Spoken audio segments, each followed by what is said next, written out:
Jenkins. Here. Harden. Here. Hahn. Here. McKinley. Here. Pearl. I Pledge allegiance to the flag of the United States of America and to the republic for which it stands, one nation, under God, indivisible, with liberty and justice for all.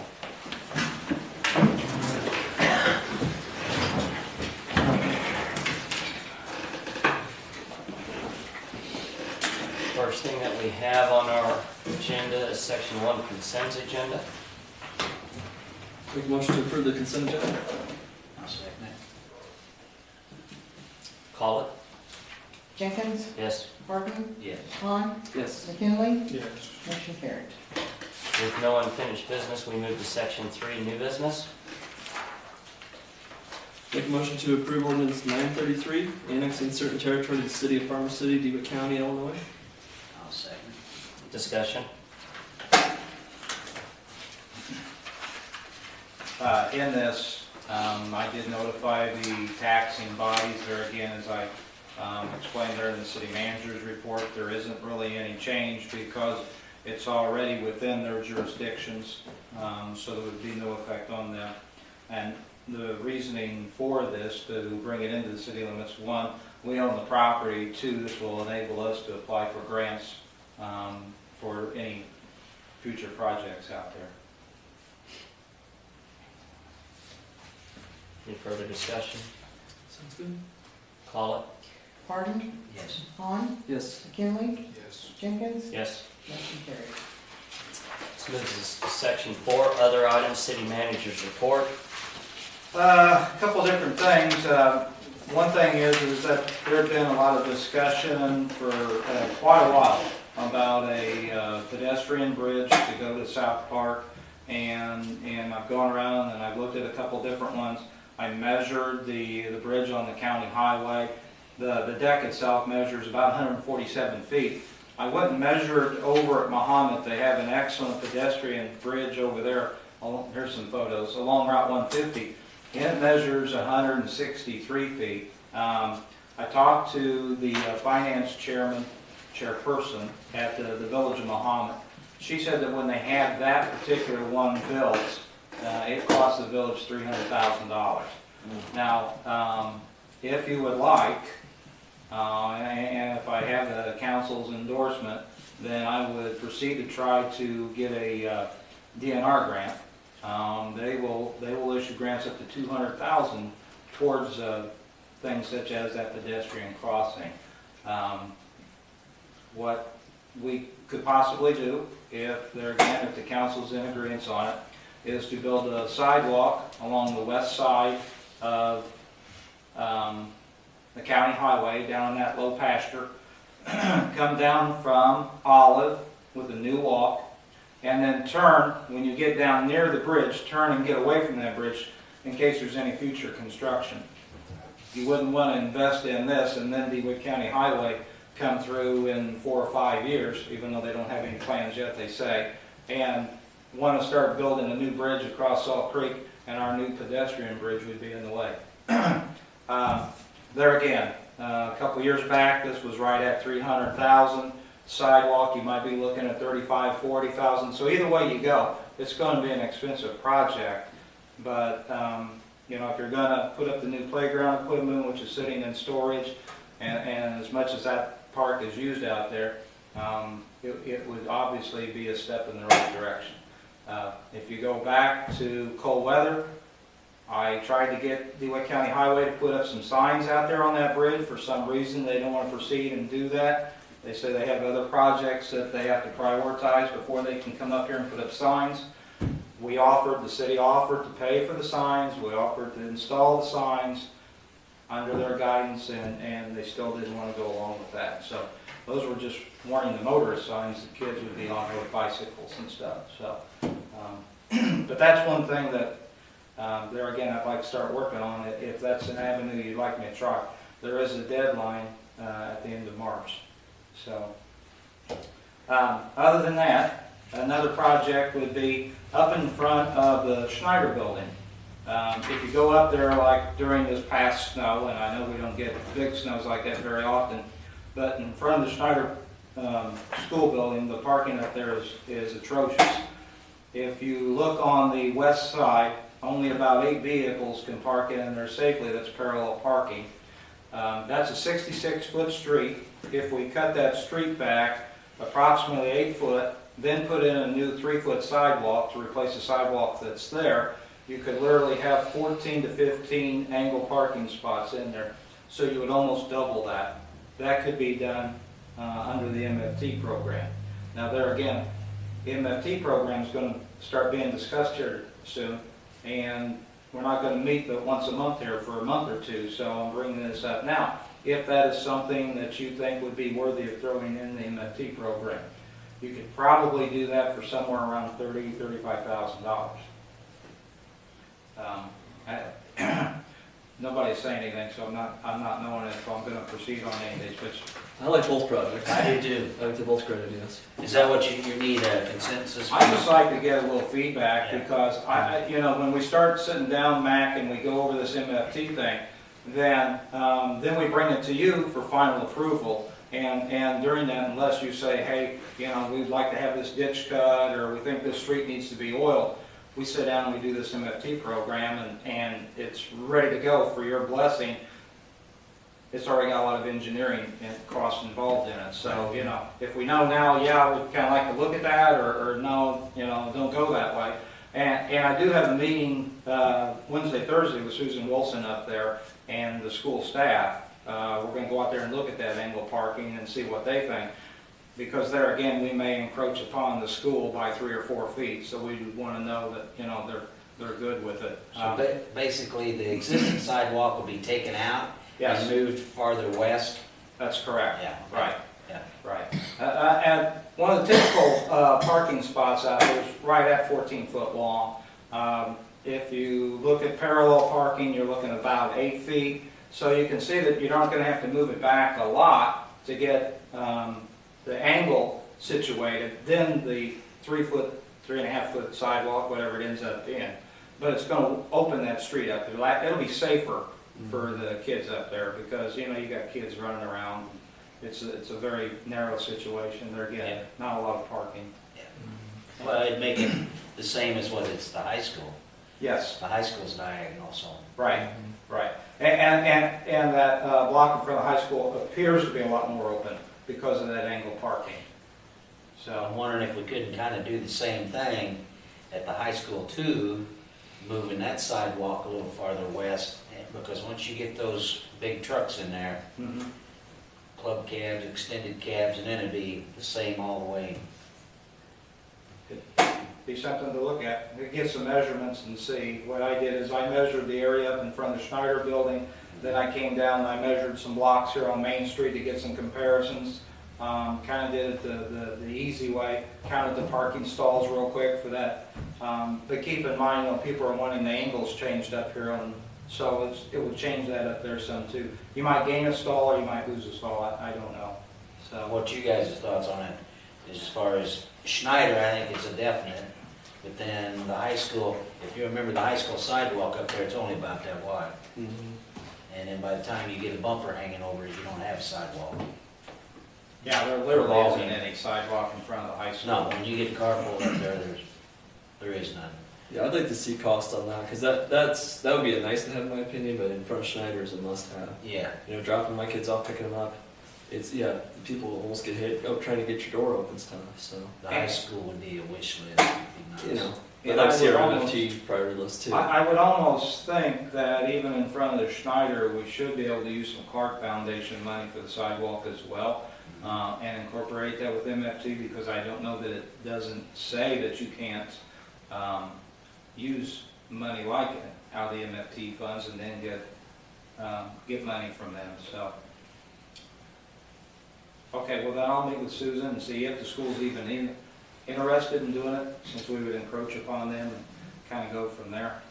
A couple other things is, as I was going through some old books in here and doing some house cleaning the other day, I saw a 1992 study about the condition of Main Street and kind of the blighted look that it had in 1992. And, you know, we went through the 175th and some people painted their stores and spruced it up a little bit. But back then, there was some talk about doing an actual streetscape project. There was some infrastructure money set aside in the TIF program. And there again, if we don't use that money for infrastructure, then at the end of TIF, then we'll have to surrender that money.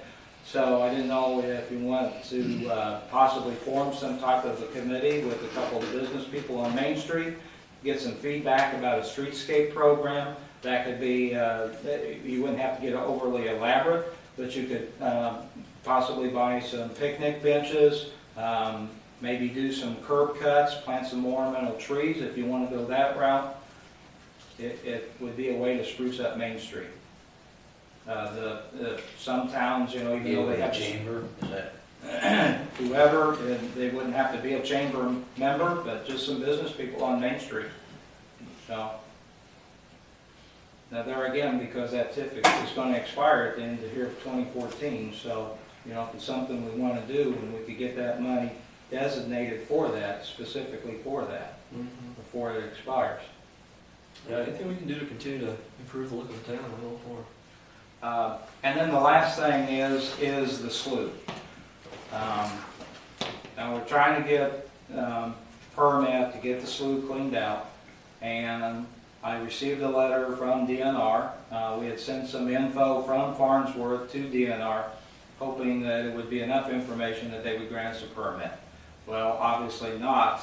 Now they want hydraulic tests ran on that, a hydraulic study, because they're under the belief now that if it is cleaned out from the railroad trestle to High Street, that'll cause downstream flooding. That comes with an engineering cost of $15,000. So, do you want to proceed and have Farnsworth perform all that legwork? Because there's a possibility that DNR could say no after that information is given to them. So it's kind of a flip of the coin. You spend the $15,000, give DNR the information, hope DNR gives you the permit. Is that where drainage district would be a bit different? I'm sorry, If it was a drainage district, would it be any different? I don't know. I don't know. And I did talk to Ralph King about, and he had a little bit of information about the drainage district that had gone defunct years ago. He didn't know if since there was one back a long time ago, if it would be easier to get it regenerated and get it One had started gone again. defunct. Which one had gone defunct? I forget what he had, it had a name for it. He had found some paperwork on it. Where did you find it at? Anybody ever talked to? I'm not sure, Willard, because he was telling me this when we were down at Subway in lunch line. Because I've never heard of that, or was a drainage district. Yeah, he said he had heard, and he had some paperwork. Well, if it's, maybe if it was, maybe it would be reactivated without a whole lot of effort. If that's the case, then that's a better deal. But I would think. Doesn't the township, if it's a district like that, I don't know how it would work. I really don't. You would tax whoever, you know. The drainage district wouldn't be a tax every year. You might tax for a period of time and then you would back off, and then if you started doing anything, then you'd probably tax again. You'd use the money, and then you would bond for it, I guess. You would borrow against the district, and then you'd come back and tax for it till you had your things paid off. No, it wouldn't be a whole lot. If you look on anybody. And who it all would affect too. It would affect, in my eyes, it affects everybody in town. So everybody in town would contribute. It would affect up north that. So they would contribute to it. You know, this whole thing is what drains into that. It would be, I would think it would be taxed also. That's just my. how far is that railroad trestle out of that? Right there behind the elevator. Oh, okay. See, it's right there, and then that's where the creek really starts. That's where it really starts, is right there. You start seeing the water, depth and everything, it comes back. I think it'd be wise to have his question answered prior to us making a decision about whether or not to have a $15,000 flip of the coin. I would really like to see this, if the drainage district's there, if it can be reactivated, let's do it and get the thing cleaned up. There's one thing that needs to be taken care of. Really, it's, the West Side Drainage Project, to me, is the best thing that's ever happened in this town.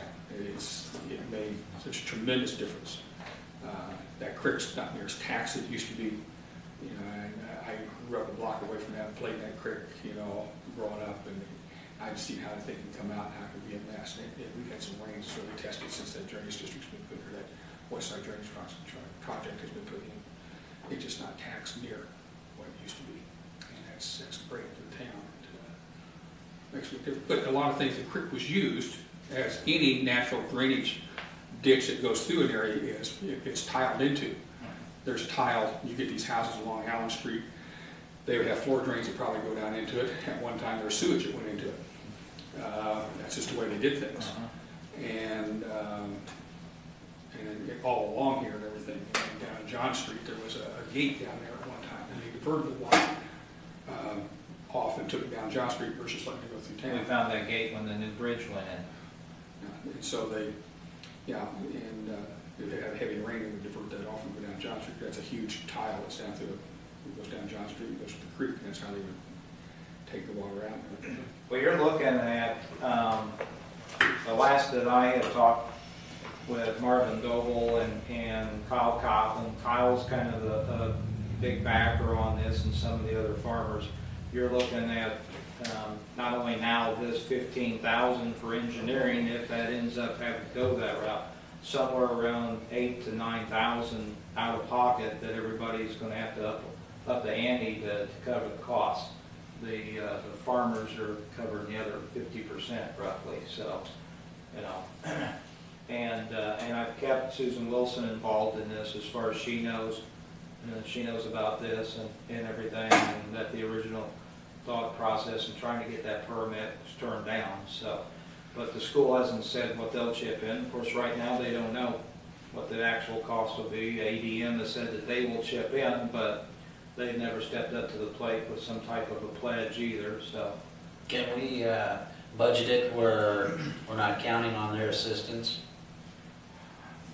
so you're saying $25,000? Can we get that budgeted in some way, or? Well, I mean, when we crunch numbers, we can see if. For that, if you wanted to, sure. But because it needs to be done. We could do this.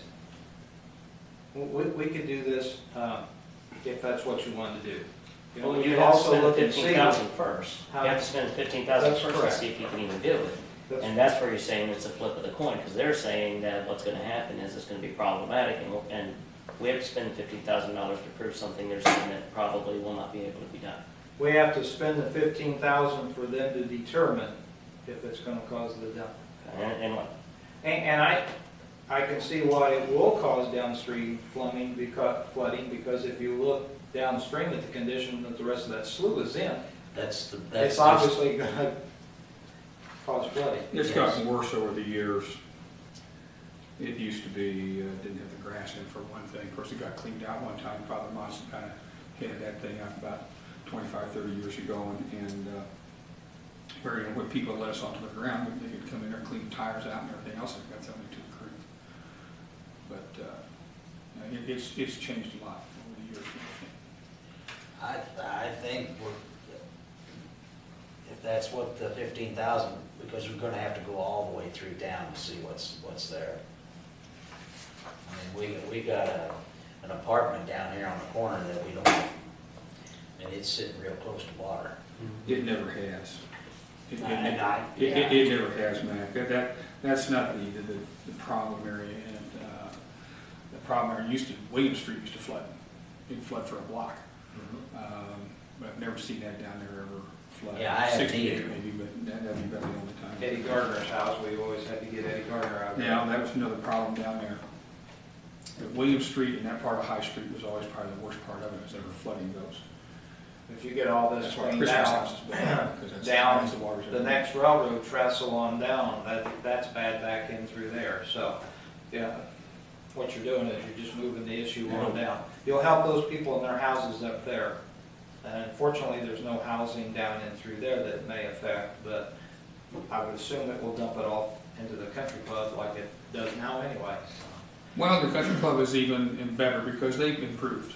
They've put a bridge in Put a that new lets the bridge water, in not too long ago. and lets the water go through and doesn't block it back and everything, which has made a difference. It all depends what comes down from the north too, as far as whether that, but it doesn't flood like it used to. Well, back behind, actually, I think behind our city building down there, Yeah, that's bad down that there. can't be too good. It No. doesn't look too good. It's not. Now, Bill Jones has cleaned out behind his. But if you look at the country club curve on both sides, of course, that's owned by the country club, and that one side definitely needs cleaned out. Now, Bill Jones has cleaned some of his out, and then you get behind the city building, and yes, it's in bad shape again. Back over towards Richmond's and that railroad trestle. Yep. That's where it's bad. That might be where our flooding occurs if everything else is, I don't know. And it needs, back in there, it needs to be dug out, cleaned up, get the trees out of there and everything. Get it deeper and get it more slope of the bank and everything, so. I'll get back with Ralph and I'll get the answer on the name of that drainage district, because he did have some paperwork. Find out on when it. it was created, what happened to it, find out as much as we can. Yeah, might have to go to the courthouse over here to the library and look around and do some digging. I've had a couple different, the last thing is I've had a couple different meetings with the gentleman who wants to come to town with the pharmacy, and we had one scheduled during this snowstorm, and as of today, now I have one scheduled for the 22nd. So the gentleman's going to come to town, look at a couple different buildings, and really look at the current Casey's building, because he's got his eyes set on that one as far as because of the drive-up window that he said you have to have for a pharmacy. So that's going on, and other than that, and there were some notes on Facebook that Sandy had told me people were complaining about the dirty water. If any of you had asked, the aerator out at the water treatment plant had froze up, and so therefore the old methane gas that used to be in the water was back in the water. That wasn't being alleviated. During the super cold weather, the water tower froze up, some switching had gone bad. That is since new switches have been installed. They have to be programmed tomorrow, and other than that, the guys did a tremendous job removing the snow during the snowstorm. Yes, it did. Pass that along. Any question to the city manager's report? City manager? Any non-agenda items in other business? I guess I do have something else. I cleaned out Brownie's building, I see on here. Was there any pictures or anything up in there? Did you find something like that? Pictures? Pictures. There was just little reproduction postcards, but everything was water damaged because there for years there wasn't any roof. Other than that, is that what you mean? Like, I've heard about something about pictures. now, but other than that, everything, like I said, everything was all wet and ruined. I'll attest it was bad. Very bad. Bad. Any non-agenda items, other business? Entertain motion to adjourn. Make a motion to adjourn. Call it. Horn, Yes. McKinley, Yes. Jenkins, Yes. Harden, Yes. motion carries. Meeting adjourned.